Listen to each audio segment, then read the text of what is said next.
Which one?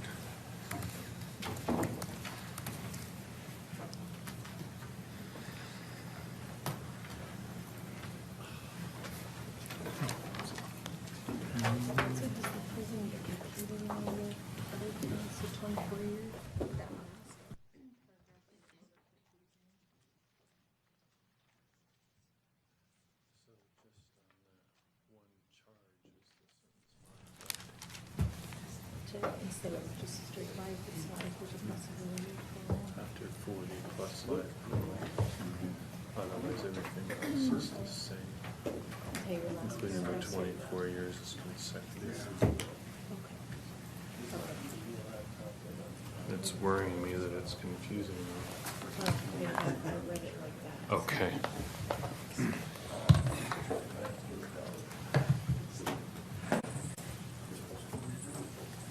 But yeah, it's just that one sentence that's modified, or the felony first degree murder sentence is the only one that's. So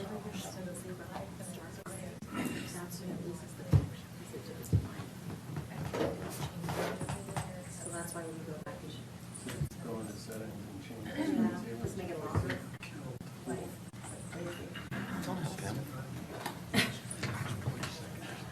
Yeah.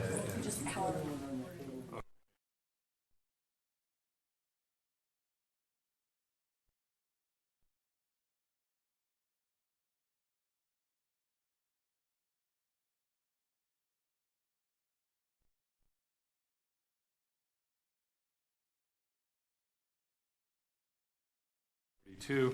Mr. Jones appears in custody. He's represented by Ms. Smith and Mr. Colvin. Mr. Rubenstein and Mr. Wade are both here for the people. We're outside the presence of our jury. Anything before I invite our jury in? Ms. Smith? I have nothing. Mr. Rubenstein? No, sir. All right, thank you. I'll go ahead and call for our jury.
Please rise for our jury.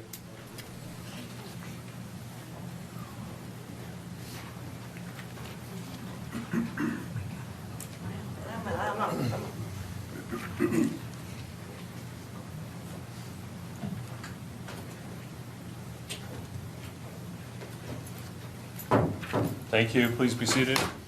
For the record, our jury has joined us back in the court. Welcome back. I hope you enjoyed the extra 10 minutes, as small as it was. But when we left off, Investigator Norcross was on the stand. She's back on the stand under oath. You can continue with your cross whenever you're ready, Ms. Smith. Thank you.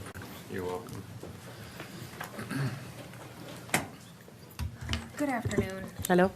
Okay, so where we had left off this morning is we were talking about how in this interrogation, you and Mr. Jones were talking about his use of prostitutes and his infidelities, right? Yes. And that you didn't know what about that at that time his wife knew or didn't know. Correct. Okay.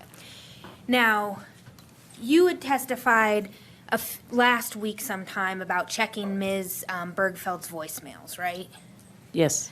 And when you call her Models Inc. phone, callers get a message that say, "Hello, you've reached Models Incorporated, Colorado's premier gentleman service," right? Yes. So, obviously, if you call that number, you know you've reached a gentleman service, Yes. which is a euphemism for an escort business, Yes. which can be a euphemism for prostitution business. Yes?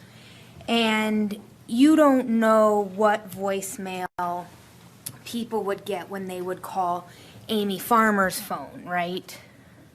No. Or Crystal Tabor's, No. or Tanya Barker's. No. But what you do know from this investigation, that if Mrs. Jones found the Models Incorporated number on Mr. Jones' phone, called it, she would know right away that her husband was calling a gentleman's service. Presumably. Okay, if she listened to the voicemail. Yes.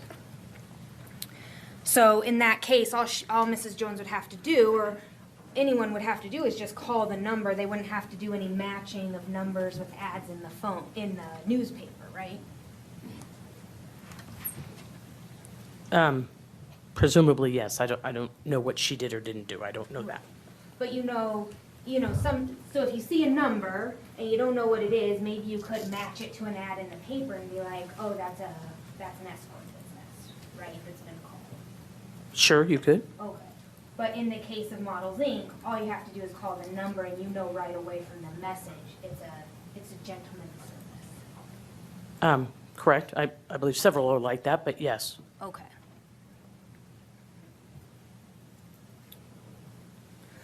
But again, in terms of the specific, some of the specific prostitutes Mr. Jones used, like Ms. Tabor, Ms. Barker, and Ms. Farmer, you don't know how their messages are, right? No, because I spoke with some of them, and when I spoke with them, they told me they would change the message depending on the season, so, and the ads in the paper. I don't know exactly what it was at this time.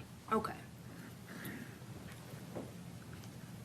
So certainly, would you agree that during this interrogation, as you're accusing Mr. Jones of murdering a mother of three, you're definitely also bringing to the surface his prostitution use? His escort use, yes. Okay. And he did appear to be nervous, right? You acknowledged he appeared to be nervous about his wife finding out about this.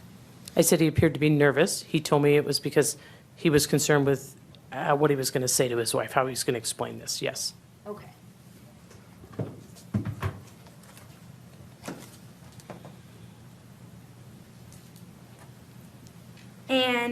Okay, and at this point you say, what's going through your mind, and he responds, how am I going to tell Elaine about what's happening here?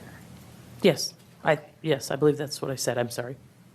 And you even noted that his eyes became watery when he talked about his wife Elaine. Yes, It was certainly your understanding as this interrogation progressed that some of the information about Mr. Jones' infidelities was going to be new to Mrs. Jones. I don't know that I knew that during this interview. I learned some things after, but I don't know that I knew it during the interview. Okay, but then. That I independently knew that, let me put it that way. Okay, sure. But then afterwards, through the investigation, it became clear that Mrs. Jones didn't know about the extent of his prostitution use. Yes, but I'm not sure I'm intimately familiar with all of those details. Okay. Some things she knew about, some she didn't. I don't know to what extent. Okay.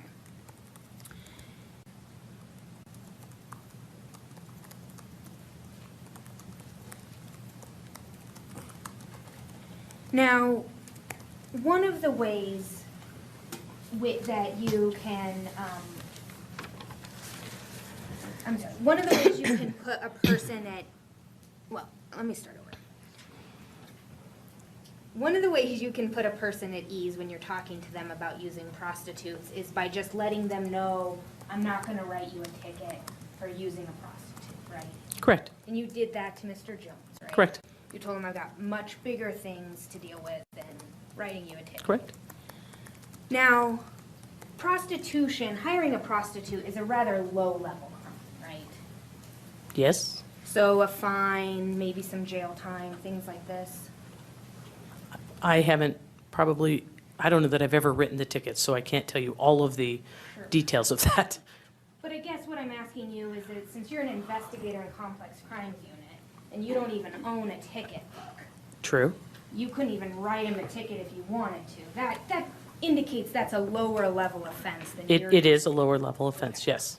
Now, being unfaithful to your wife can cost you your marriage, right? Sometimes.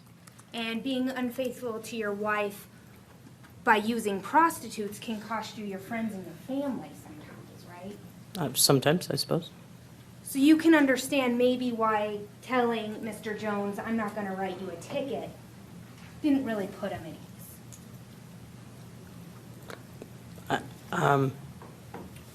Well, let me ask you this. I don't know that I can speak for him. Sure, I know, I understand. So let me ask it to you this way.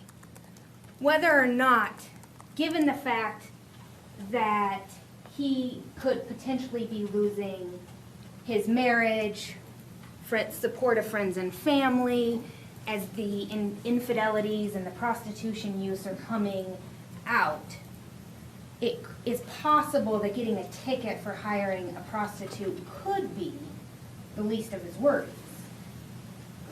It could be, I suppose. Okay. And you don't know, because you didn't ask, obviously, if you've given him the choice, I can write you a ticket for prostitution and not tell your wife about all this, maybe that's what it would have set him at ease. I don't know. Right. Sure. And now, would you agree, separate and apart from the prostitution and the infidelities, just being accused of a crime you haven't committed can be nerve-wracking, right? It can be. And in fact, would you agree that it's hard to imagine something more nerve-wracking than law enforcement telling you repeatedly that you'd killed a mother of 3 who you did not in fact kill? I don't know. Would you say you don't know? I said I don't know. Okay. I wanted to go back to something we talked, just briefly, take a small detour to something we talked about this morning. You indicated you didn't know if you searched Mr. Livingston's storage unit by consent or with a warrant, right? I don't remember. I remember searching it, but I don't remember. Okay. May I approach the witness? Yes, you may. Thank you. You're welcome. And I am approaching Investigator Norcross with page 640. Oh, this-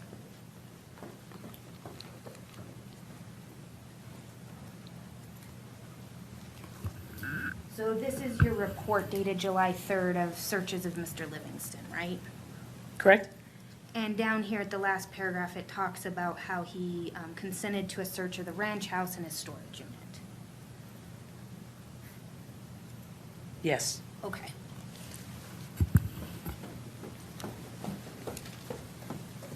So even though you think it's a better practice to get search warrants rather than consents to search, that's obviously not the practice amongst the sheriff's office as a whole. Depends on the situation. Okay.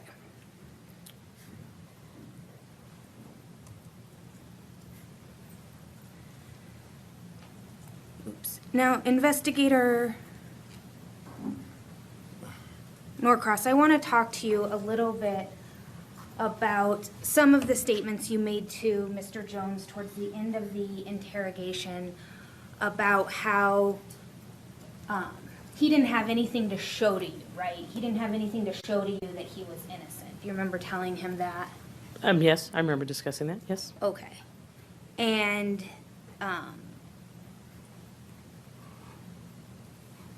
for example, you said to him, you can keep talking because I'm waiting to hear how you're going to show that to me.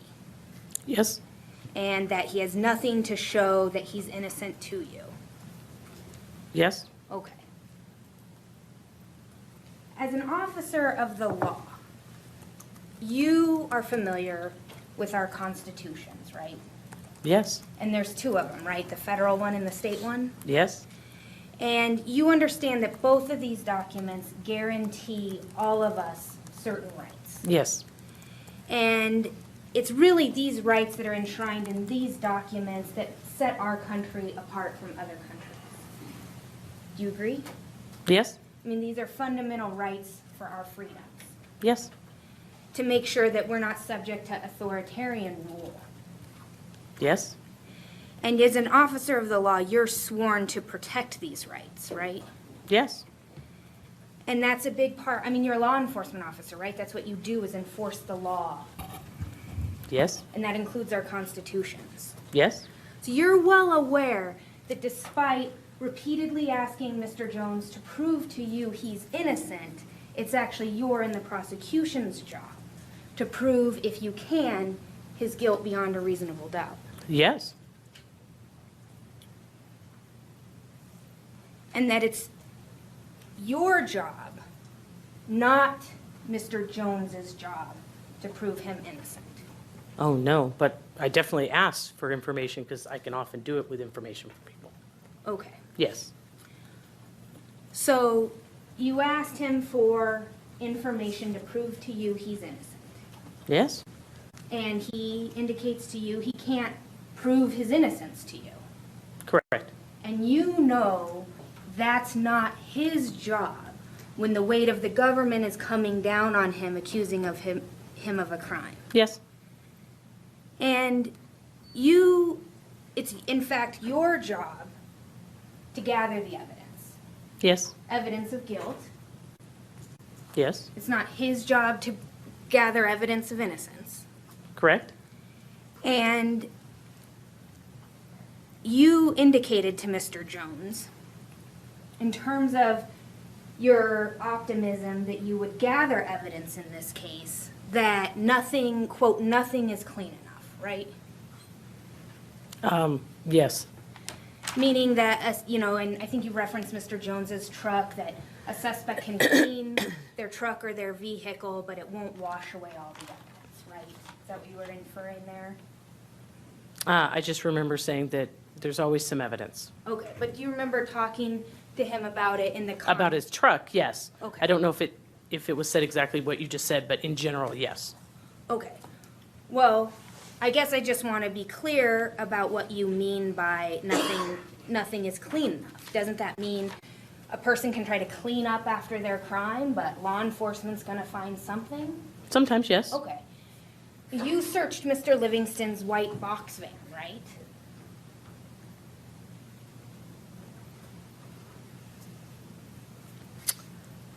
There was a van down at the ranch that I looked at. Okay. So you looked at it. I'm sorry. Yes. Okay, you didn't search it? I did not go inside of it. I don't believe we went inside of it. I don't. Oh, you just looked at the outside of his white No, box you could van? see inside of it. There were windows. Wow, you're testing my memory. Hold on. I know we looked at a vehicle down there. Yes. I don't recall if I got into the vehicle or not. Okay. He wasn't there, so I don't know if I got into the vehicle or not. Okay. But you certainly, in this white box van of his, do you recollect that it looked pretty clean?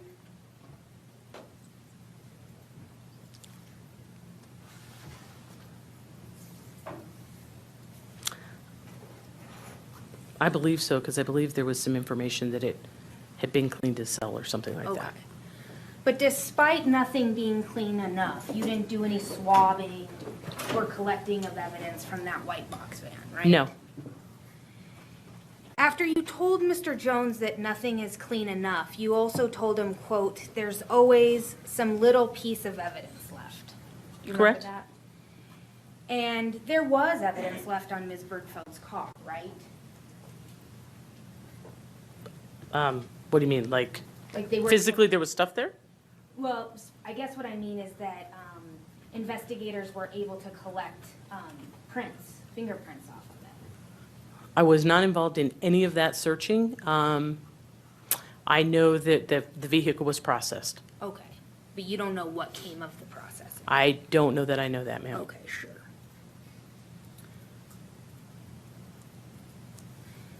But in addition to telling him that some piece of evidence was left, you also indicated to him that there was some piece of evidence left that would tie him to the murder of Ms. Bergfeld, right? Yeah, I definitely inferred that, yes. Okay. And your direct quote is, "There's always some little piece of evidence left," and there was. Probably. I don't have my interview memorized, but yes, probably. Okay. At that time, obviously July 5th of 2007, you didn't have any DNA connecting him to Mrs. Bergfeld, right? Correct. And to this day, you're not aware that the sheriff's office has any DNA connecting him to Ms. Bergfeld? Correct.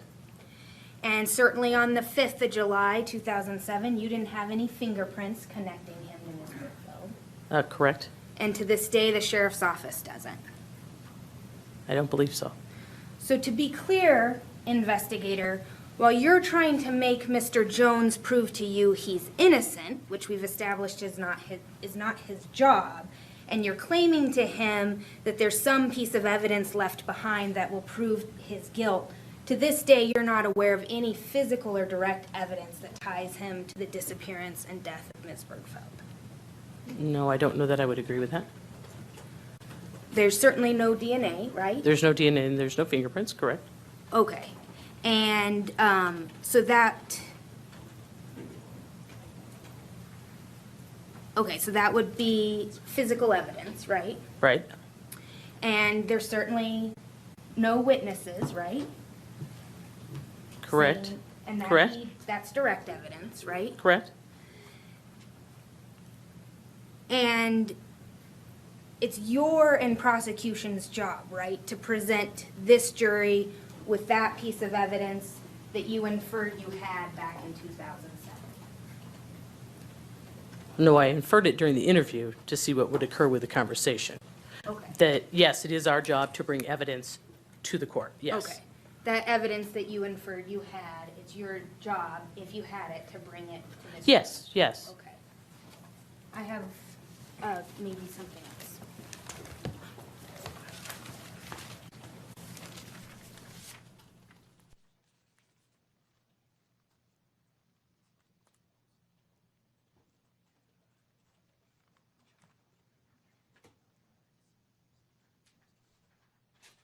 Now,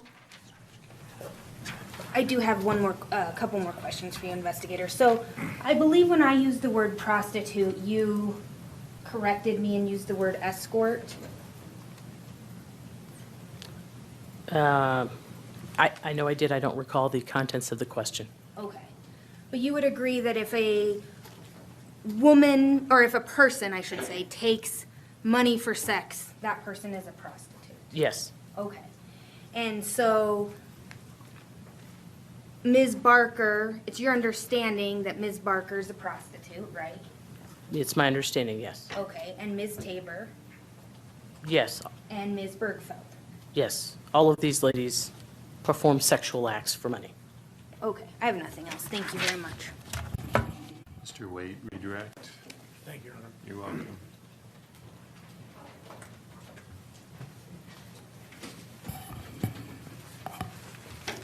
Let's start there where we left off. Well, not with the prostitute issue, but you were asked the question by defense counsel about there's always some little piece of evidence left. Correct? And you're aware, as part of this investigation, that there was track phone packaging found in the defendant's trash at his place of work. Yes? And you're aware that that track phone packaging led back to a track phone that was purchased by the defendant. Yes? So you're aware of those things? Yes. Okay. Now, you testified earlier that you employed these investigative techniques that were kind of listed throughout your testimony, throughout the interview. Yes? The purpose of those is to try and get the defendant to tell you information about that you're trying to get out of him, Yes? that you're seeking. Yes? Okay. And you were asked questions earlier about whether or not he was forthcoming with that information. Based on what you now know about that investigation, was he forthcoming about that information? No? Okay. For instance, did you provide the opportunity for the defendant to admit various things that you knew to be true? Yes?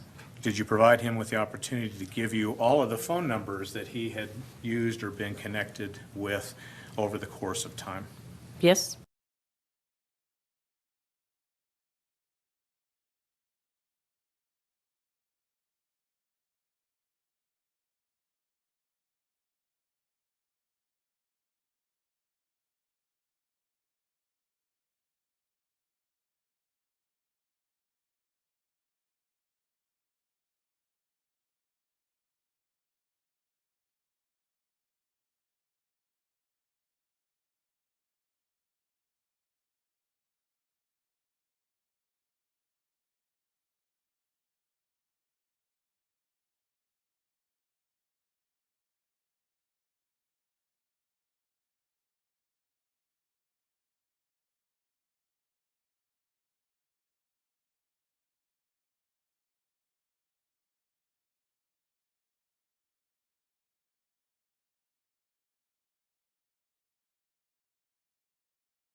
him with knowing her, having contact with her business, all of those things, did he finally talk about his appointment with Paige Bergfeld? Correct? Okay. Ms. Smith asked you about his closed-off body language when it came to talking about the escort service. Were there other times during the course of the interview where he had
I recross? Yes, ma'am. Thank Thank you.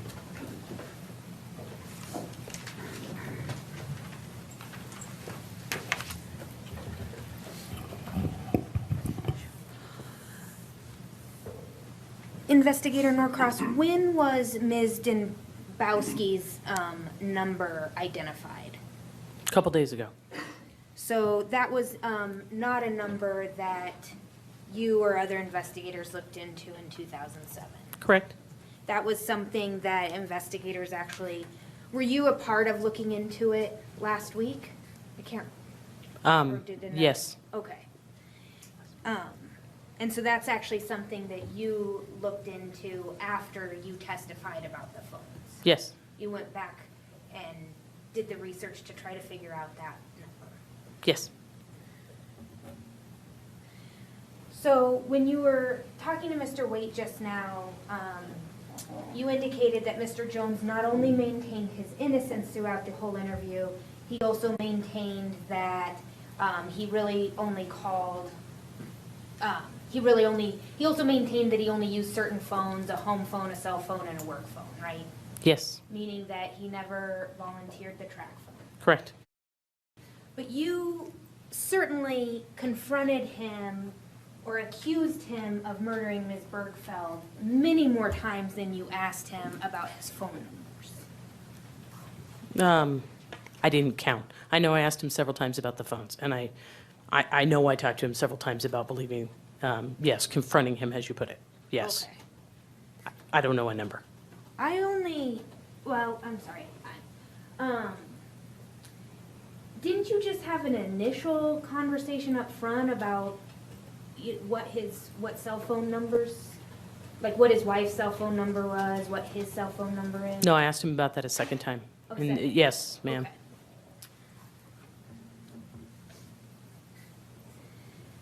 And so, Mr. Jones never appeared to get super animated and outraged that he was being accused of a crime he didn't commit, right?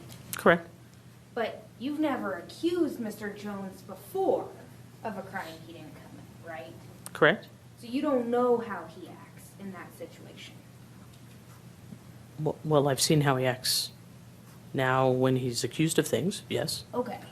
And overall, his demeanor remained calm Yes.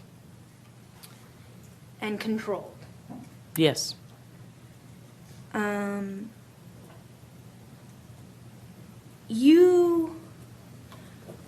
You're aware, well, are you aware, I'm sorry if you already testified to this, but are you aware of Agent Eicher getting involved in this case?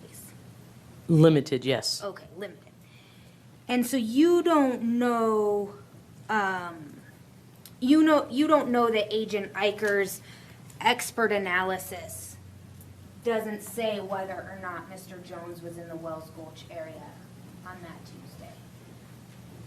No, I don't know what he testified to, ma'am. I'm not in here. Okay, and you didn't review any of the reports or anything No, he ma'am. generated? So you're not aware of what his findings were? Correct. Now,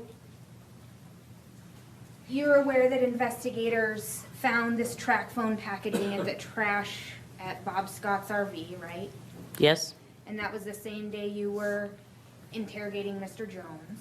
Yes. So that was a week, right? Wasn't it exactly a week after Ms. Bergfeld went missing? What was it? Yes, 7 days, yes. 7 days, okay.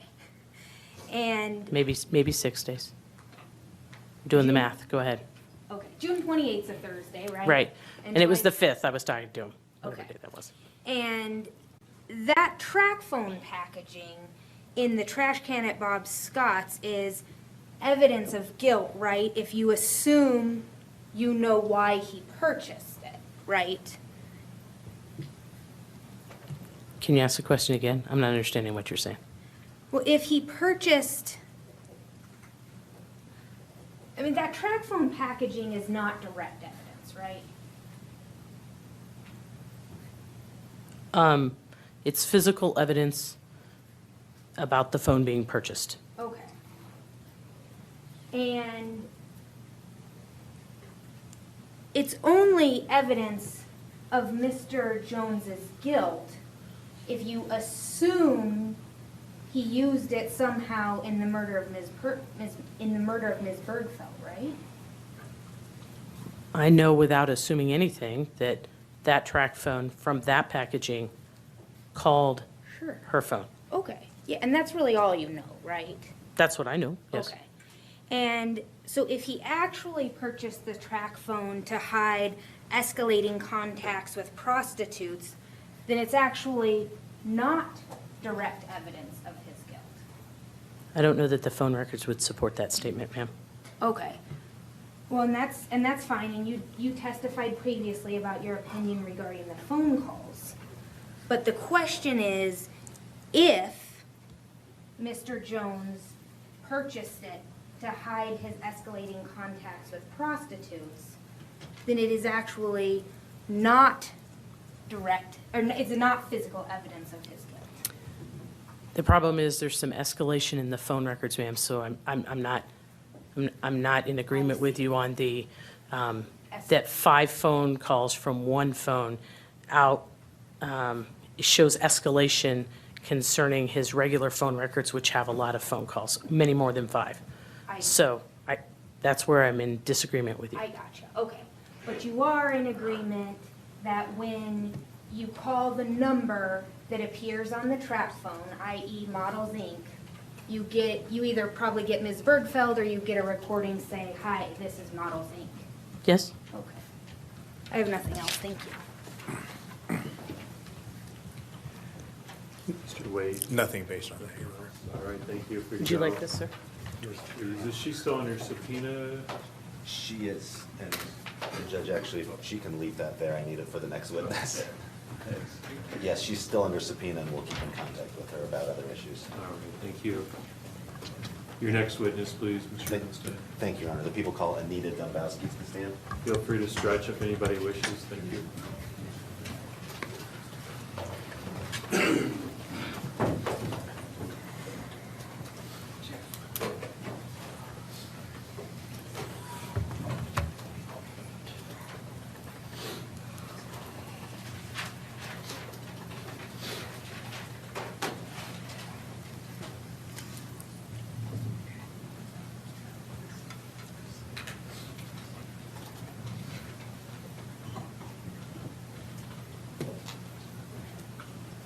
Jim, you want? Thanks.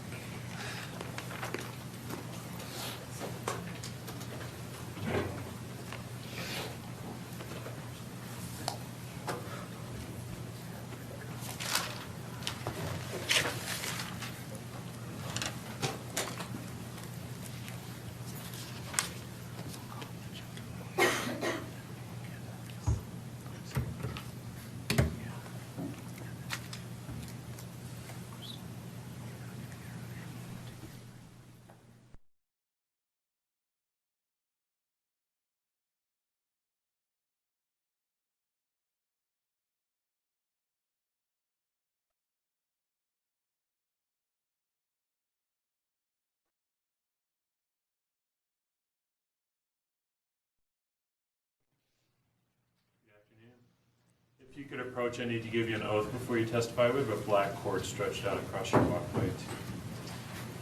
Here? Yes, if you'd raise your right hand. Do you solemnly swear or affirm under penalty of perjury the testimony you're about to give will be the truth, the whole truth, and nothing but the truth? I do. All right, thank you. If you'll have a seat in the green chair by that microphone, please. And then you can begin with your direct whenever you're ready, Mr. Rubenstein. Thank you. Thank you. Good afternoon, ma'am. Hello. Can you please tell the jury your full name and spell your last name? Anita Demboski, Denboske. What city do you live in? Gypsum, Colorado, How long have you lived in Gypsum, Colorado? about 25 years. What is your telephone number? 970-390-9444. And Ms. Dombowski, there's a piece of paper in front of you that says People's Exhibit 311B, is that correct? Yes. If I could have you look down at number, I think it's 17 there, is that your name? Yes. And does that have your correct telephone number on it? Yes. On maybe Wednesday or Thursday of last week, did you receive a phone call from investigators at the sheriff's office? Yes. Okay, and as part of that phone call, were you asked if there was any reason why that phone, well, I'm sorry, let me back up for 1 second. How long have you had that phone number? 20 years? Okay. Were you asked as to whether or not there was any reason why your telephone number would have been in contact with a telephone owned by Paige Bergfeld? Yes. Okay. Now, did that catch you kind of off guard? Yes. As a result of that phone call, did you refresh your memory at all as to why you may have been in contact with Ms. Bergfeld's telephone in Yes. 2007? Can you tell the jury why? I had a Pampered Chef party, and how I confirmed. So I had a Pampered Chef party in May of 2007, and so I confirmed that Paige was the consultant of that party. And did that refresh your memory as to you having a party? I called the corporate office to confirm that I had that correct, and Paige Dixon was the consultant of my party in May of 2007. As a result of you having a party in May of 2007, was it necessary for you two to connect up at some point in July of 2007? Or excuse Yes. me, in June of 2007? June in 2007. So I confirmed with the corporate office of Pampered Chef that my order from that party was shipped to Grand Junction in June 21st. It was shipped out of 2007. If the phone records showed that approximately 7 p.m. on June 28th, 2007, your telephone number had contact with her telephone number, would that make sense as to that would be the purpose? Yes, I once refreshing my memory about the time of my Pampered Chef party, that made sense that was when she would have been bringing my Pampered Chef items. Is that how that works, where you have a party and she then gets them to you? The consultant gets the items, and then they take them to the hostess, and I was the hostess, and then it's my responsibility to deliver those to people at my party. Do you have any other reason, or other than that party, do you know Paige Dixon or Paige Bergfeld at all? I do not. Okay. Thank you, ma'am. I have no further questions for you. Thank you. Cross-examination, Mr. Colburn. Hello. Hello. So, this party happened 9 years ago, right? Right. And in fact, when you were first talked to by law enforcement, you didn't really remember any of the details, right? That's correct. You'd heard of this case before last week, right? Well, after they asked me about it, I went and looked, and I vaguely remember about it, yes. Okay. I mean, it's kind of hard to live in western Colorado and not have heard something about it, right? Correct. Okay. So, last week, you get a phone call, and law enforcement's on the phone saying, hey, we want to talk to you about your phone number being on the phone records for someone who is the victim in a murder case, right? Correct. That was not a phone call you get every day. No. Having said that, 9 years later, it was hard to figure out the reason for some random fact, right? Correct. Now, 9 years ago, can I see the phone record?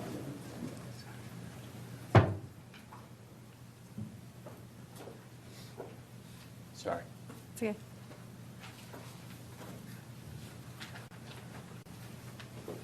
Thank you very much.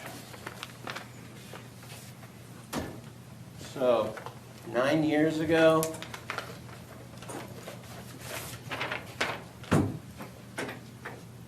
specifically on July 14th of 2007, if law enforcement had called you and said, hey, could you explain to us why your phone number's on these records? July 14th of 2007. Probably would have been a lot easier to answer the question, huh? Yes. July 14th of 2007, you would have actually known what the heck's going on, right? I could have figured it out, yes. Well, certainly a lot easier than having to call the Pampered Chef people and find out who the consultant was and all that stuff.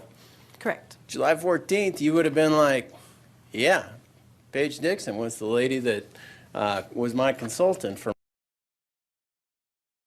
a week. And you get a phone call from law enforcement.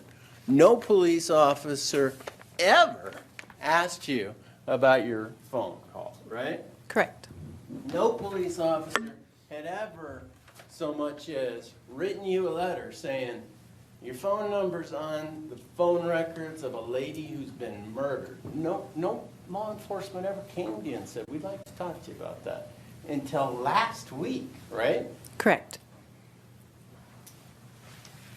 I have nothing further. Thank you. Mr. Rubenstein, other questions? No, sir, that did not break anything up for redirect. She is not under subpoena. She just agreed to voluntarily come, and she's free to go as far as the people are concerned. We have no objection. No problem. All right, thank you. You're free to go. Thank you. You're welcome. The people's next witness. Your Honor, the people call Mike Pachota this thing. Feel free to stretch, as always, if anybody wishes. Thanks.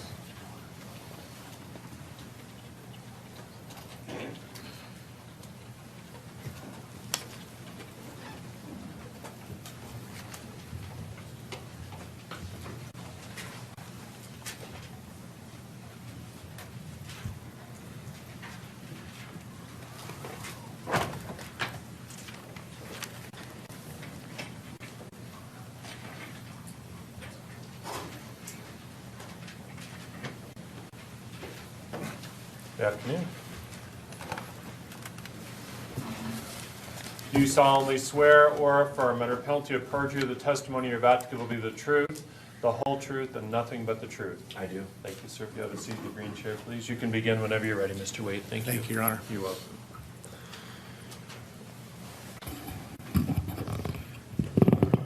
Good afternoon, sir. Good afternoon. Are you the same Mike Pachota who's testified for us earlier in this case? I am Would you spell your last name for the record, please? Pachota, Piechota. Investigator Pachota, we have heard an interview or watched an interview that took place between Lisa Norcross and the defendant in this case. There was another person involved in that. Was that you? That was me. And when we hear a male's voice from time to time during the course of the interview, was that you asking questions? Yes. Now, there's a point during that interview, you take the defendant out of the room and go do some things with him. Can you tell us what happens in that period of time that's not on the video? I walked him up to the front counter and had finger and palm prints taken and a picture.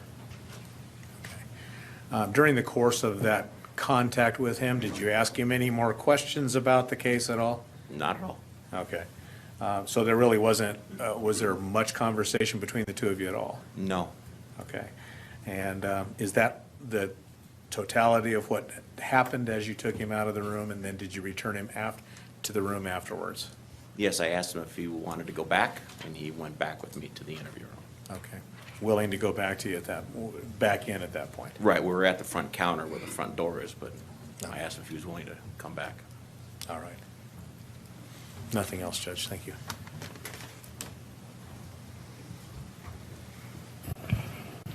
Cross-examination, Ms. Smith. You're welcome.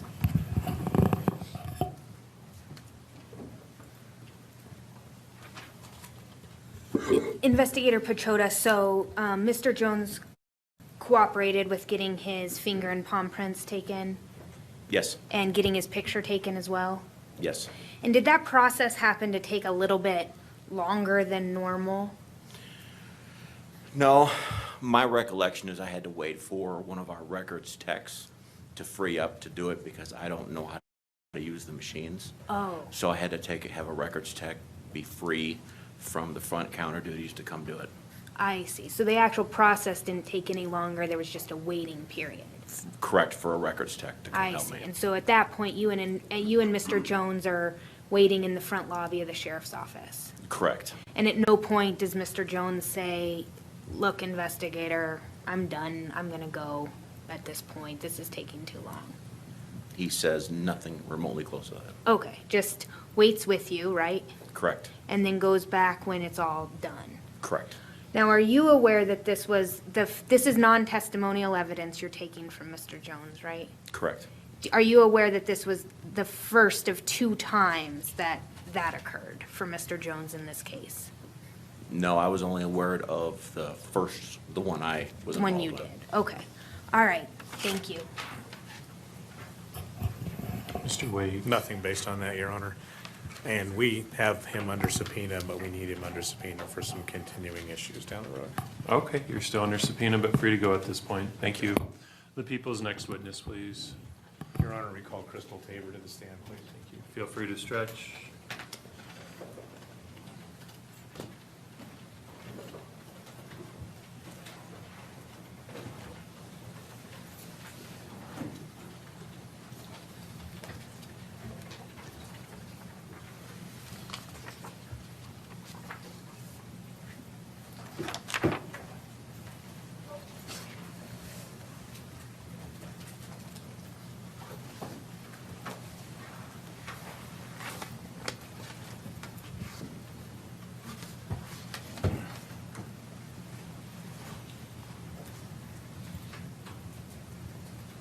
Good afternoon. If you could approach, I need to give you an oath before you testify, and just be careful of the black cord there. Thanks. Wherever you're comfortable is fine. Do you solemnly swear or affirm under penalty of perjury the testimony you're about to give will be the truth, the whole truth, and nothing but the truth? I do. All right, thank you. And you can proceed whenever you're ready, Mr. Waite. Judge, the defense is requesting a reading of the limiting instruction relevant to this witness's testimony.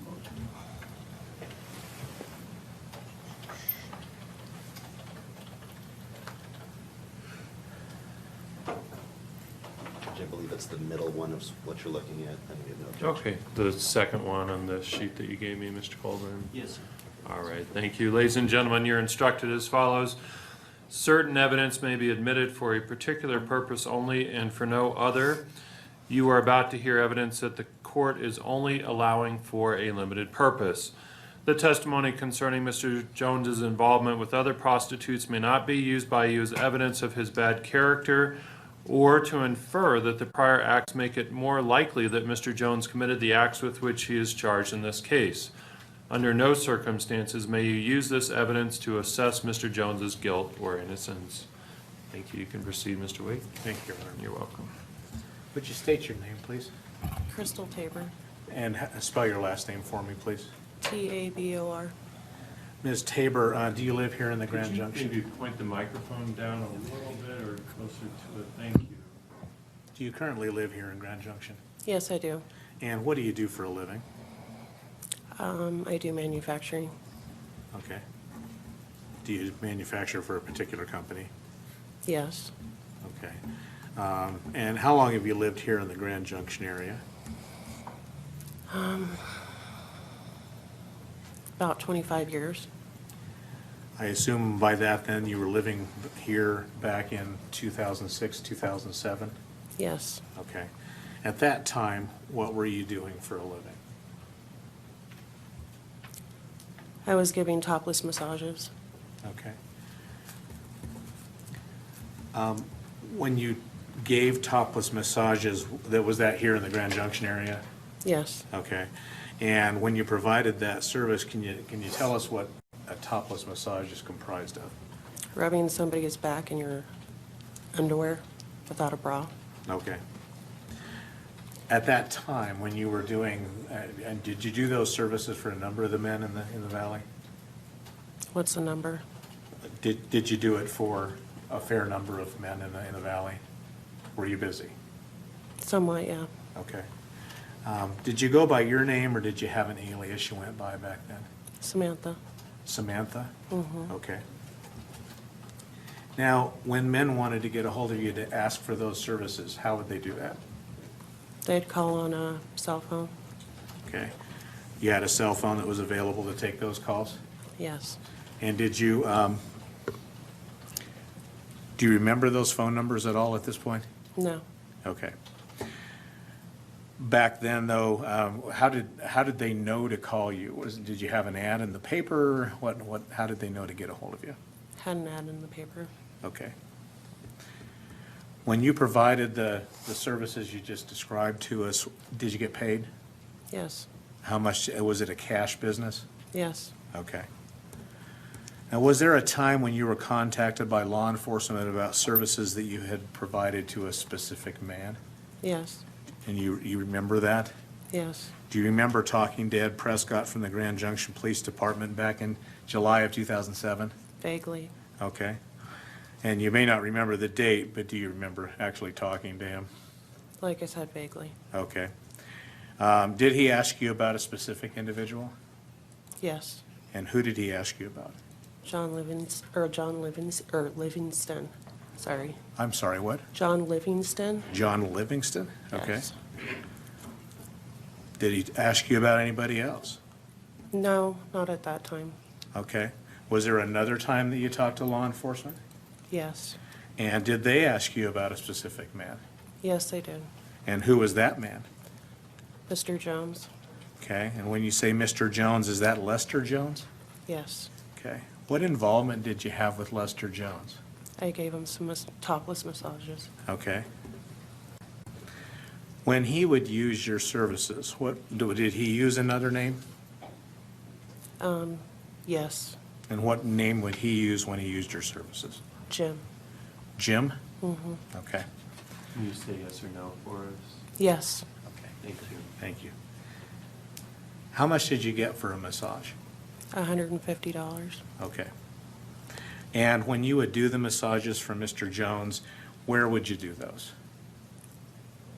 Well, he said it was his brother's house, but I found out that it was actually his house. Okay. So you would go to Mr. Jones's house to perform those services? Yes. Okay. And he indicated to you that it was his brother's house? Is that what you just said? Yes. Okay. When you talked to him at his house, do you remember, first of all, was he a pretty big guy in stature? Yes. Okay. Did he talk about having a pilot's license? Yes. Did he talk about living near Hotchkiss at any point in time? Not that I can recall. Okay. Back in 2007, when you were talked to by law enforcement, did they show you a picture of his house? I believe so. Okay, and do you remember confirming that that was in fact the house that you'd been to? Yes, I'm pretty sure. Okay.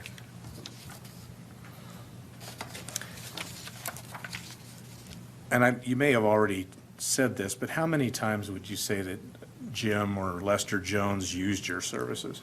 I can recall 8 times. 8 times? Okay. And over what period of time? Can you give us an idea of over what period of time? A couple months. Okay. And when they asked you about that and they talked to you about some months there in early 2007, does that sound right? Yes. Okay.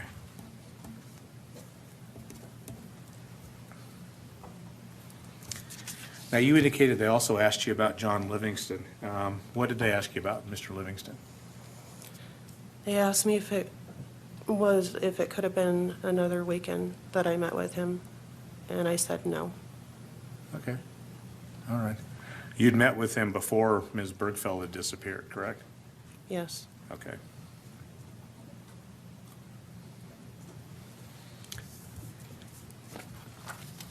Thank you, Ms. Tabor. I don't have anything else for you. Mr. Colvin, do you have any cross-examination? Yes, sir. Okay, thanks. Afternoon, ma'am. Afternoon. You're not happy about being here, is that right? That's correct. And you're certainly not happy about having this period of your life brought up in front of a bunch of people you don't know, is that fair? Yes. You're completely out of that life, is that right? Yes. That's the past, you've moved on, you've turned over a new leaf, you're a different person now, is that fair? Yes. Okay. I apologize, I have to ask you some questions about it, you understand that, right? Mm-hmm. Is that a yes? Yes. So back then in the day, you were doing this to make money, right? Yes, And you did it with multiple people, right? yes, That certainly your only two clients weren't John Livingston and Lester Ralph Jones, were they? no, Okay. You'd had two different phones that you were using to take phone calls on, right? right, And you were doing these topless massages. The purpose of the massage was not to work out sore muscles. It was intended to be a sexually erotic experience. Is that correct? yes, And in fact, when you did this, you worked with another lady. Is that right? yes, And so you and the other lady would engage in sexual activity for the benefit of the client who would watch. Is that a fair statement? between the two of us? You and the other lady would engage in sexual activities in front of the client, and the client got to watch. No, Didn't you talk to law enforcement back then and tell them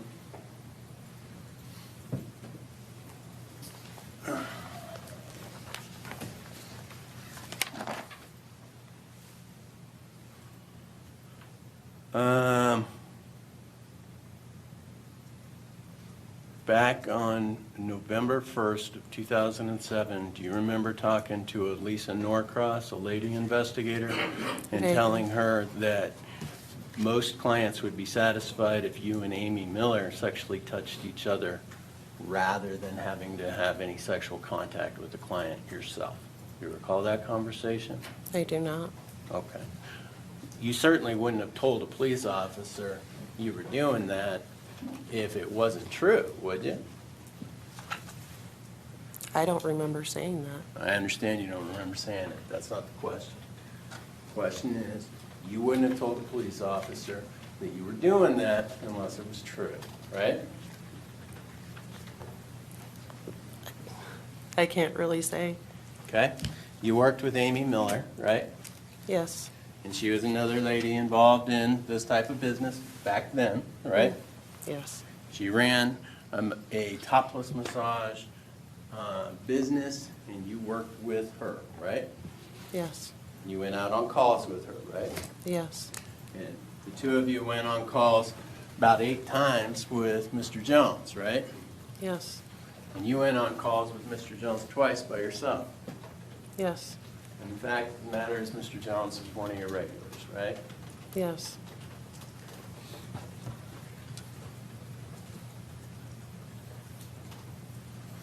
And the places you met him was a house that was maybe some relatives, maybe not, right? But it was a house. yes. And then a bookstore on North Avenue, right? I never met with him at the bookstore. Okay, so it was always at his home. Mm-hmm. Yes. Thank you. I have no further questions. Thank you, ma'am. Mr. Wade, redirect, please. Your Honor, I don't have any other questions from Ms. Tabor, and she could be released from our subpoena if that's okay. Any objection, Mr. Colvin? No objection. All right, thank you. You're free to go and release from your subpoena as well. Both of them? Yes, thank Okay, you. thank you. You're welcome. The people's next witness, please.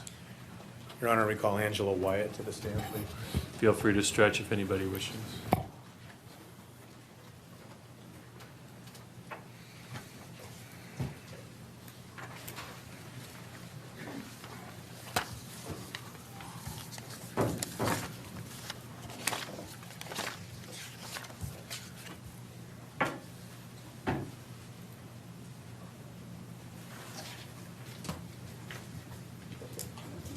Your Honor, at the appropriate time, we're requesting a renewed limiting instruction be read for this witness. Is that the one that I just read a few minutes ago? Yes, sir. We'll be asking it contemporaneously with each witness in this Okay, line. yes, thank you. Whenever you feel it's appropriate, you just ask. Thank you. Maybe after this witness is sworn. Okay. Thank you. Just be careful, the black court, I need to give you an oath before you testify, please. If you'll raise your right hand. Do you solemnly swear or affirm under penalty of perjury the testimony you're about to give will be the truth, the whole truth, and nothing but the truth? All right, thank you. If you have a seat in the green chair, please. objection to giving the limited instruction? No, Your Honor. All right, thank you. Ladies and gentlemen, you're advised as follows, or instructed, certain evidence may be admitted for a particular purpose only and for no other. You are about to hear evidence that the court is only allowing for a limited purpose. The testimony concerning Mr. Jones's involvement with other prostitutes may not be used by you as evidence of his bad character or to infer that the prior acts make it more likely that Mr. Jones committed the acts with which he is charged in this case. Under no circumstances may you use this evidence to assess Mr. Jones's guilt or innocence. Thank you. You can proceed, Mr. Wade. Thank you, Your Honor. You're welcome. Good afternoon, ma'am. Good afternoon. Would you state your name for us and spell your last name? Angela Wyatt, W-Y-A-T-T. Do you live here in Grand Junction, Ms. Wyatt? Yes. And what do you do for a living? Right now, nothing. I'm a homemaker. Okay, a homemaker at this point. How long have you lived in the Grand Junction area? Since '86. Okay. So I take it you lived here back in around 2007, certainly? Yes. Okay. At that time, what were you doing for a living? In 2007, I was working with an escort service. Okay. Was there you said you were working with an escort service, so was there a name of the escort service? There was a couple names. Okay. What were the couple of names? I don't remember. One was Chantilly Lace. Okay. I don't remember the rest of the names. Okay. So would you sometimes provide yourself an escort service for men here in the Valley? Yes. Okay. When you provided that service, what type of service did you provide for those men? Topless, nude, switch, massage, talking, back rubs, just it varied. Okay. Did you go by your name, or did you have an alias you went by back then? I went by an alias. And what was that name? Sarah. Sarah? Okay. Now, do you remember meeting with law enforcement back in July of 2007? Vaguely.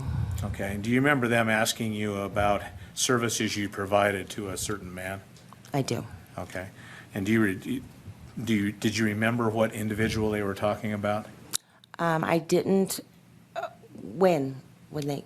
When they talked to you, were you able to identify that individual that you provided services for? At that time, yes. Okay. And who was he? What do you mean? His name Did you or- know a name? I didn't. I don't think I knew his full name. I know it now, but Okay. Did you know a name at all? I don't remember. Okay. Do you know, did he go by his real name, or did he go by a different name when he met with you? I really don't remember. Okay. I mean, You said you found out since then what his name was. What was his name, based on what you found? Lester. Lester? Okay. How many times would you say you provided services to Lester? A few. Okay, a few, 1, 2, 3, how many do you think? I don't know. Less than 5. Less than More 5? than once. Okay. Back then, were you associated with a particular phone number that men could get a hold of you with? Yes. And was that 201-3800? Yes. Does that sound right? You need to answer yes or no. Yes. Okay, thank you.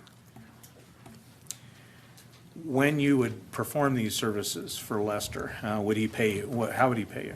Cash. Okay. And did you have sex with him? No. Okay. So the massage services you described earlier to us, is that the type of services you provided to Lester? I guess it would depend when I saw him. Okay. There was. Do you want me to elaborate on that, or? No, let me ask you some more questions about that. So when you would see him, where would those services be performed? Either at my mother's house or actually a garage or a shed that was turned into like a room. Okay, that's where you guys would provide those services? Okay. And you indicated a few times that you met with him. Were they all massages like you described earlier? One was a massage where he just wanted to talk and just be with somebody, just have somebody there. Okay. So there Another were certainly one- times when you did that. I think they all were except for one. After seeing him a few times, he seemed really nice, and I offered him a blowjob, and he kind of declined it. Yes, sir. Feel free to stretch.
Ladies and gentlemen, the objection is sustained, but it's what we call an anticipatory objection as to what could have been said after what she already answered. So you don't have to disregard anything that she said. It's just an anticipatory objection that's sustained. Thank you. You can proceed, Mr. Wade. Thank you, Your Honor. And then lastly, Ms. Wyatt, I know it's been a while. Do you see the individual that you performed those services for and talked to here in the courtroom today? Yes. Can you identify him, please, by where he's sitting and what he's wearing?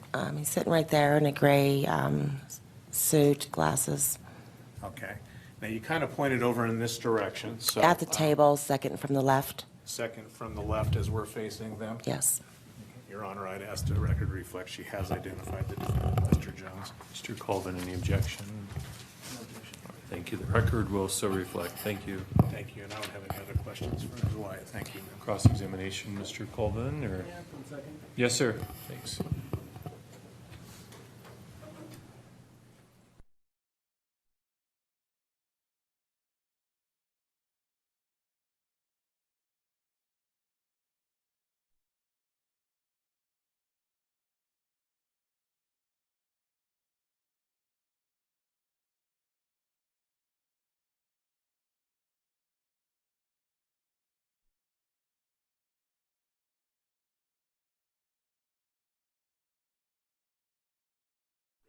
You're welcome. You can proceed, Mr. Colvin.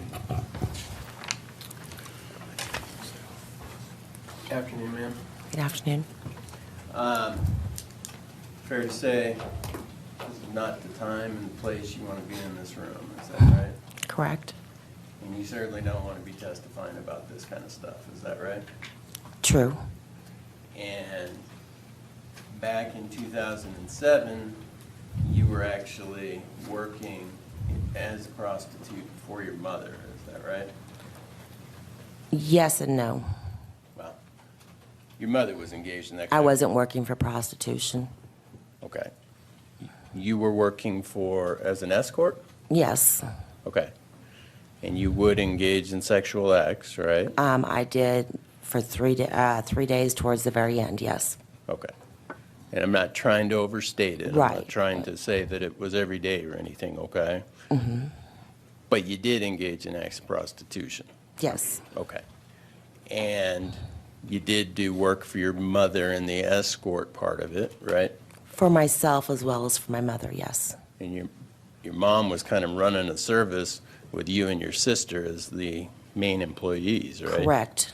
Okay. Fair to say that was a pretty messed up situation back then? Definitely. Okay, and that's a situation that you're completely out of, right? Yes. And your mom's not even in Colorado anymore, right? That's not true. I thought she'd moved to Texas. No. No? I'm sorry, I had that wrong. In any case, you're not living at your mom's house anymore, right? No. Okay. And you said that you met with Mr. Jones on multiple occasions, right? Yes. And he paid you every time. Yes. And when he paid you in cash, right? Yes. It's cash business, right? Yes. Okay. And there were occasions where there were sexual activities, but most of the time it was just a back rub and talking, right? Yes. He never asked for sexual activities. I offered the one time, so. Thank you. I have nothing further. Mr. Wade, are there questions for the witness? Nothing based on that, Your Honor, and we'd ask that Ms. Wyatt be excused at this time. Any objection, Mr. Colvin? No, sir. Release from your subpoena as well? Yes, please. All right, thank you. Released from your subpoena and free to go. Thanks. Your next witness, please, Mr. Wade.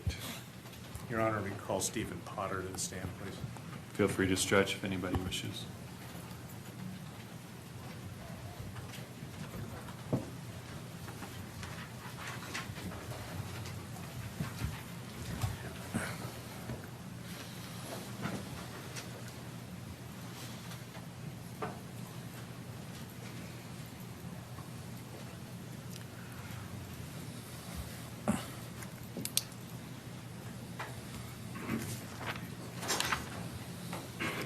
Good afternoon, sir.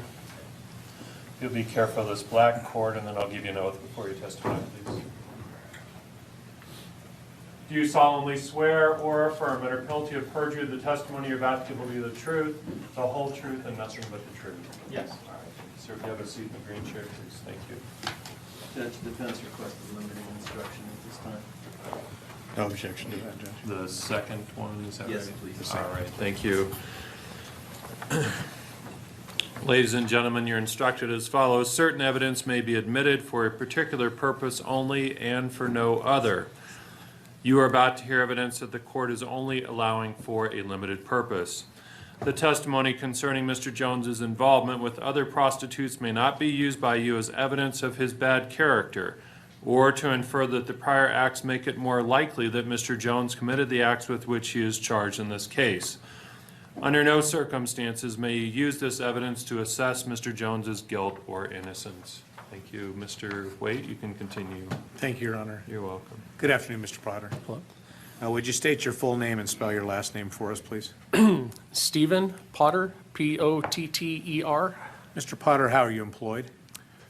Currently, I am a store manager at Save-A-Lot Grocery here in town. And back in 2007, did you run or own a different business? Yeah, the adult store on North Avenue. Okay. And what was the adult store on North Avenue called?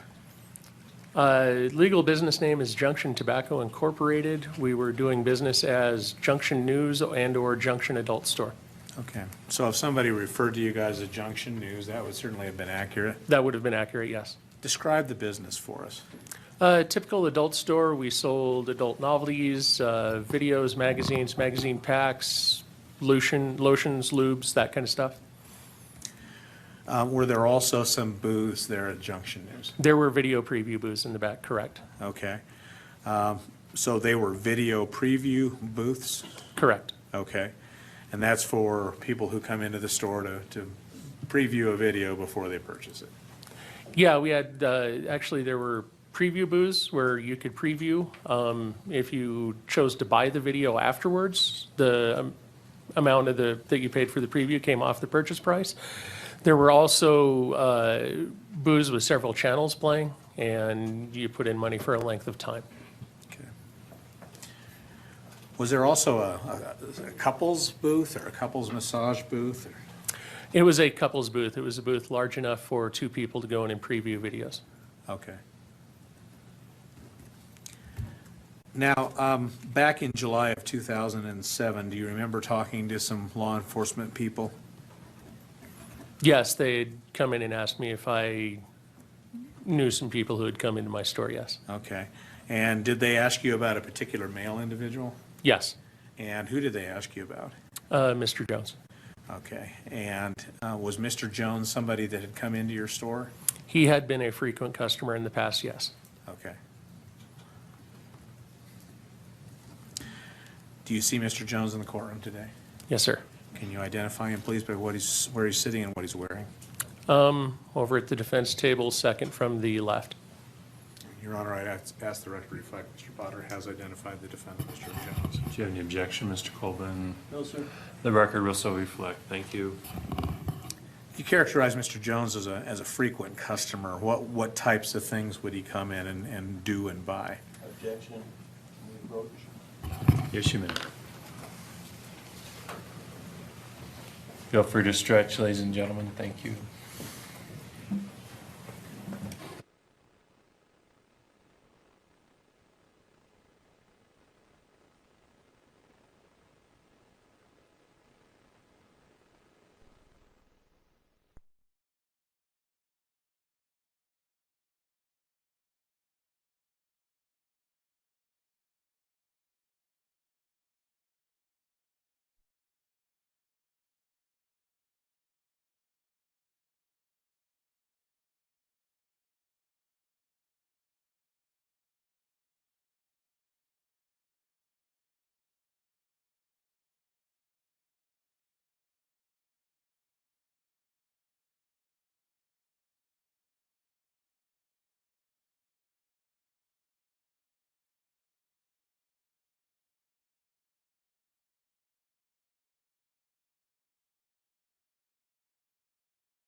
The jury is to disregard the last answer. Thank you.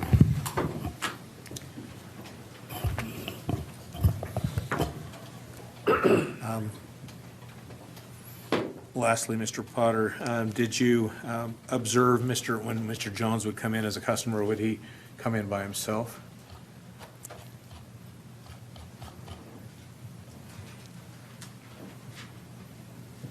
I would say the majority of the time, yes. Okay. Thank you. I don't have anything else for Mr. Potter. Mr. Colvin. Afternoon, sir. Hello?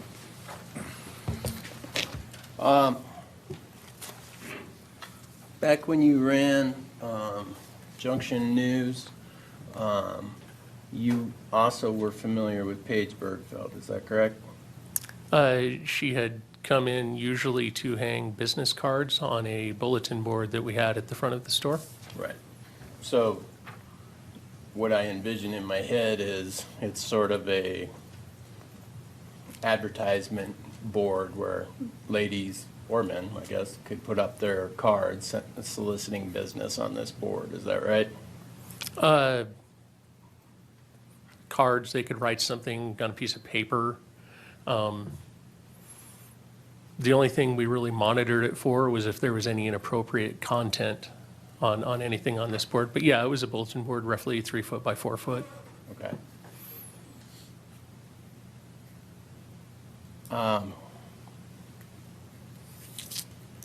So by inappropriate content, you mean things that would be criminal, like specifically soliciting prostitution, is that right? If someone would have put a card on there for $100, we'll do anything you want, I would probably have taken that one down if that's what you're asking. Right. Because that's illegal. Correct. Right. But if they put up cards saying Colorado's premier adult entertainment, that could mean a lot of things, right? Absolutely. And not all of those things are illegal. Correct. So there's nothing improper about you having that, if somebody had that. There's nothing improper about having that on the wall, right? Correct. Okay. So Ms. Bergfield advertised on the board, right?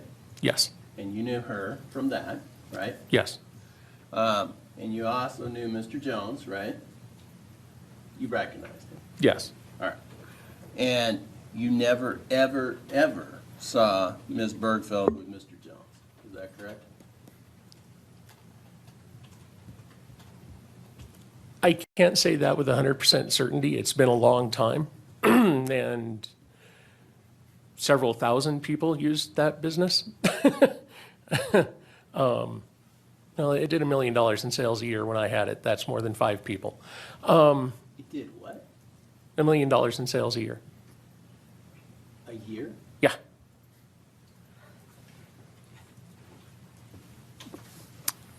Okay. I have no question in regards to that. Yeah, I saw a lot of people. Okay. The reason I asked you that question, exactly the way I asked that question, is I've asked you that question previously at a different hearing. Is that correct? At a previous time, you came and testified here, right? Correct. And I got to ask you questions then, right? Absolutely. And at that time, specifically, I asked you, you never, ever, ever saw Ms. Bergfield with Mr. Jones. Is that correct? You recall me asking you that previously? Not in those exact words, but something real similar, yeah. Okay.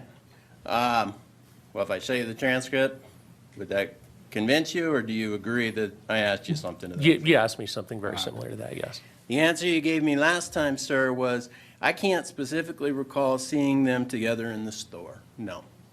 Is that fair? That would be a very accurate answer. Okay. So, the fact of the matter is, you had a whole lot of people coming in there, but you don't ever remember seeing Ms. Bergfield and Mr. Jones together, right? I do not. Thank you. I have no further questions. Mr. Wade, Your Honor, nothing based on that, and would ask that he be released from his subpoena at this time. any objection? No, sir. Thank you, sir. You're released from your subpoena and free to go. Thank you. You're welcome. The people's next witness. Your Honor, may we approach? Yes, sir. Feel free to stretch.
going to be a few minutes, ladies and gentlemen. Thank you.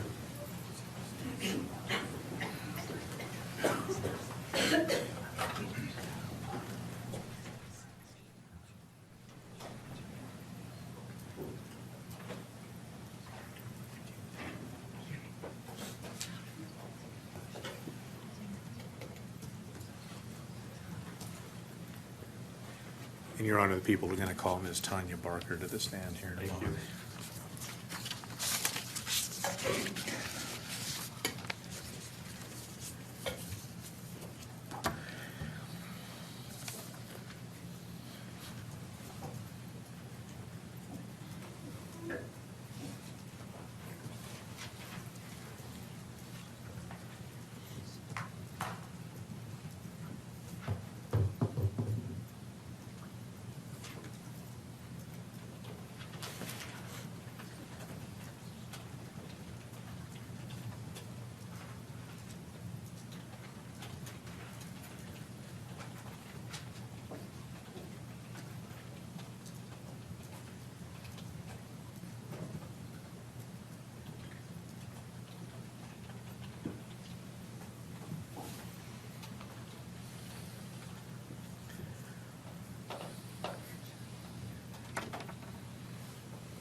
We'd call Tanya Barker to the stand, please, Judge. We just have a black cord there, just be careful. Then I just need to give you an oath before you testify, wherever you're comfortable is fine with me. If you'll raise your right hand. Do you solemnly swear or affirm under penalty of perjury the testimony you're about to give will be the truth, the whole truth, and nothing but the truth? All right, thank you. And then if you have a seat in the green chair by the microphone, please. Thank you. You can. Defense is requesting the second limiting instruction on the page, Judge. Any objection, Mr. Wade? No, Your Honor. Ladies and gentlemen, you're instructed as follows. Certain evidence may be admitted for a particular purpose only and for no other. You are about to hear evidence that the court is only allowing for a limited purpose. The testimony concerning Mr. Jones's involvement with other prostitutes may not be used by you as evidence of his bad character or to infer that the prior acts make it more likely that Mr. Jones committed the acts with which he is charged in this case. Under no circumstances may you use this evidence to assess Mr. Jones's guilt or innocence. You can proceed, Mr. Wade. Thank you, Your Honor. You're welcome. Good afternoon, Ms. Barker. Good afternoon. Would you state your name, please, and spell your last name? Tanya Barker, Barker.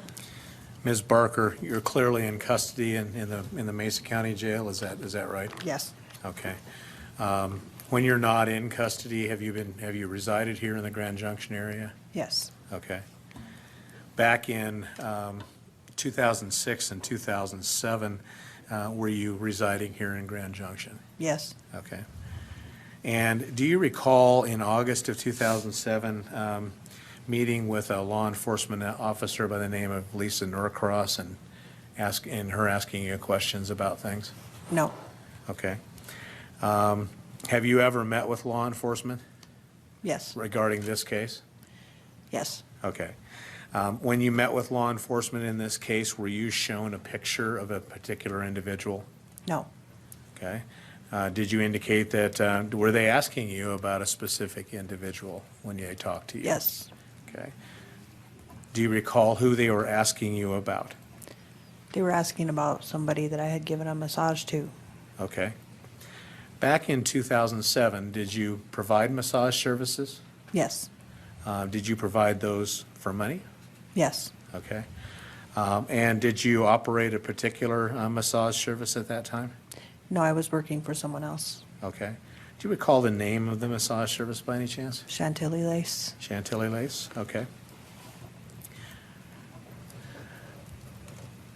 Did they ask you about providing massage services back then for a specific individual? Yes, Okay. Did they show you a picture of that individual to try and figure out whether or not you guys were talking about the same person? no, Okay. Did they identify him to you, or how did they broach the subject? they asked me if I knew him and showed me a notebook with information about myself in it. Okay. So they showed you a notebook that did it have your name and Yes. and phone number, Measurements, measurements, kind of specifics like that? yes, Okay. And you indicated that was that list, at least that notation on the list kind of described you? yes, Okay. Did you provide services to the individual who maintained that list? I gave him a massage, yeah, Okay. How many times would you say you did that? twice. Twice? Okay. And can you tell me about the time frame that we're talking about here? Do you recall? Not really. Okay.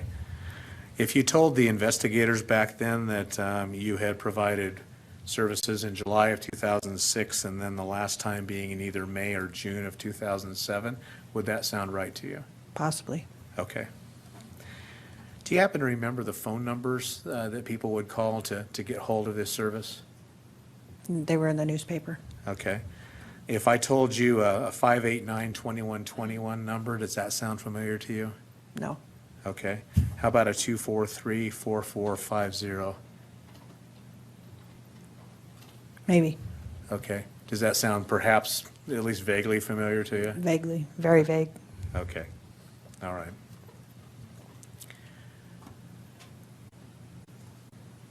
Do you recall any specifics about the stature of the person that you gave the massage to that they were talking to you about? What do you mean? Small individual, big individual, something in between? All I remember was he was an older gentleman, very nice. Okay. Wasn't inappropriate like most of the clients. Okay. You've had other clients be inappropriate with you? Oh, yeah. This person certainly wasn't that? No. Okay. He was actually a pleasure to see. Did he pay you for your services? Yes. When he paid you for your services, how much would you get typically for that sort of service? Around $80 to $100, I think. Okay. If you told them back then that you thought it was maybe even as much as $160, does that sound accurate? It's possible. That's possible? Yeah. Okay. Do you remember, did that individual call himself by his name? You remember him by I name? don't remember. Okay. I know it's been a long time. Yeah. Do you see that individual in the courtroom today? With it being so long, I don't know. Okay. You don't think you could identify anybody at this point? No. It's been a long time. Did you provide services for a number of gentlemen in the community? Yeah. Okay. Can you estimate how many? You kind of smiled and nodded about that. I don't know. Probably over 1,000. Okay. All right. Thank you, Ms. Morgan.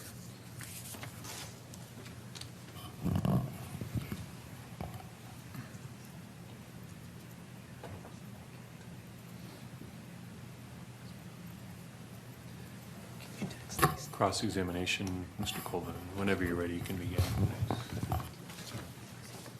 So you just testified that it was a pleasure to serve as this particular individual. And the individual you're talking about was the guy that had your measurements in the notebook. Is Yes. that right? Yes. And law enforcement is the one that brought this notebook with that information to you. Copies of it. Copies of the page with my information on it. Yeah, Yeah. so, but the cops are the one that brought you Yes. the papers they were showing you. I actually had to be convinced to call law enforcement about this, so otherwise I wouldn't have had anything to do with it. That time in your life, that place, you weren't looking to chat with cops, I'm right? still not looking to even think about it right now, but Point well taken. But back then, he certainly weren't looking to talk to cops, right? Yes. Okay. But just so we're clear, I want to make sure I'm understanding you. So cops are the ones that show you the notebook with your information on it? Yes. And that's how you associated it to the guy you described? Is Yes. that right? Yes. Okay, thank you. I have nothing further. Mr. Wade, redirect. Nothing based on that, Your Honor. We would ask that she remain under subpoena at least through another couple of witnesses or so. So we'll ask to release her later from her subpoena. Okay, thank you. You're still under subpoena. Judge, this is probably a good time for the afternoon break. Okay, we'll go ahead and take a short break, ladies and gentlemen. Please remember all the instructions for the recesses. We'll see you back in about 10 minutes, please. Thank you. Please rise for our jury.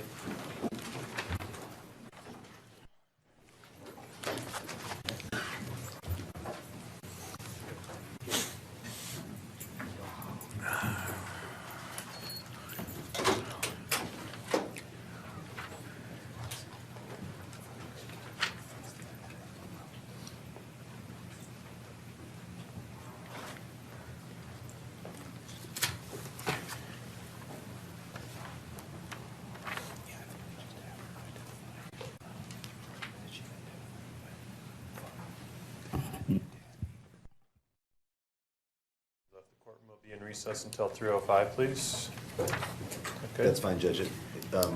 Just a quick scheduling matter to let the court know. We're going to have Investigator Norcross come back just to impeach Ms. Barker very briefly, and then we're going to move on to Sergeant Weiler, which will largely be the long video, which will take up most of the afternoon. So if we can have the time over the break to try to stop that echo problem. Sure. With the video. Thank you. You're welcome. We're in recess. Thank you.